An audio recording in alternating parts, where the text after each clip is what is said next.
افغان حکومت له طالبانو سره د سولې مذاکراتي پلاوی اعلان کړ. کرونا وایروس تر چین او ایټالیا وروسته وار د امریکا دی. ډاکټر عبدالله وایي د سیاسي بحران حل د مشرانو په لاس کې دی. خبرو ته چمتو یو. ګرانو مینوالو السلام علیکم. خپل وطن ګل وطن چینل ته ښه راغلاست. افغان حکومت له طالبانو سره د سولې خبرو پر مخ وړلو لپاره د معصوم ستانکزي په مشرۍ 21 کسیز مذاکراتي پلاوی اعلان کړ. د جمهوریت ریاست لخوا په اعلان شوي پلاوي کې معصوم ستانکزی، فاطمه گیلانی، عبدالمتین بیگ، فوزیه کوفی، زرار احمد مقبل، عبدالهادي اراندیوال، محمد رسول، حبیبه سوربی، آیرت بهیر، محمد حفیظ منصور، غلام فاروق مجروح، مولوی عنایت الله بلیع، باتور دوستم، کلیم الله نقیبی، محمد نتیفی، جنرال ایوب انصاری، شهلا فرید، شریفه زرمتی، خالد نور او ډاکټر امین احمدی شامل دي.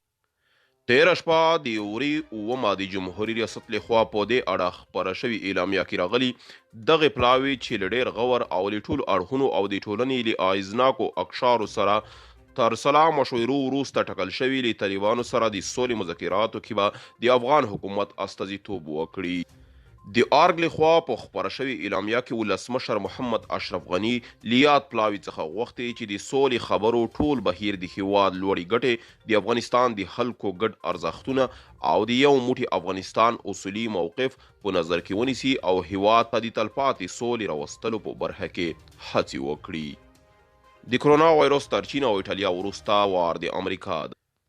د جان هایکنز پوهنتون موندنې ښیي چې امریکا کې په کرونا وایروس د اخته کسانو شمیر تر چین او ایټالیا هم لوړ شوی دی.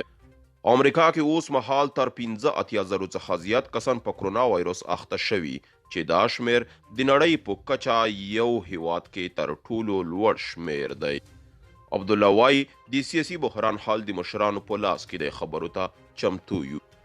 د افغانستان ولس ته د خپلو ولسي ګټو په لار کې یو ځل بیا خپله ژمنه تکرار. د افغان ولس له ملاتړ مننه کوم. زما وړاندیز دا دی چې د هیواد مشرانو چې په ملي کچه کوم ګام پورته کړی که نور 3-4-5 ملي شخصیتونه دې بهیر ته ورګډ شي او خپلو هڅو ته دوام ورکړي، 11 ورځې وخت ورکړو تر څو هغه ګامونه چې د خلکو د تشویش او د مشکلاتو سبب کیږي مخه یې ونیول شي. او دې 10 ورځو کې زه ډاډ درکوم څه چې زموږ له لاسه کیږي چې د خلکو استازیتوب کوو، ترې دریغ به یې نه کړو چې د کړکېچ د پای ته د رسېدو مخه ونیول شي.